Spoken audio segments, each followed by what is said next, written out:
100 vuotta.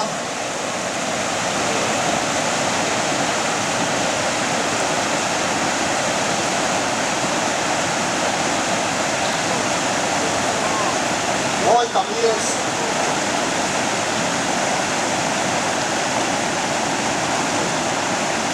Sen verran täytyy sanoa, että kun Pauli on alle 100 vuotta iältään tietojen mukaan, niin uskallan järjestäjien puolesta luvata, että tänä iltana kaikki 100-vuotiaat pääsee ilmaiseksi tuonne tukkilaistansseihin, jos on isä tai äiti matkassa.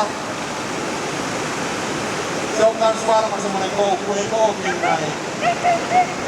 Kyllä siellä toimitukset myöntää. Eli tukkilaistansseihin pääsee kaikki 100-vuotiaat illalla ilmaiseksi isän tai äidin mukana ollessa.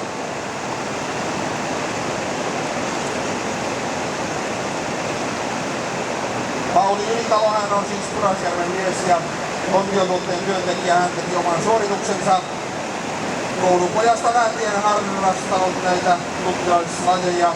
Koskenlasku myös hänen lempilajinsa.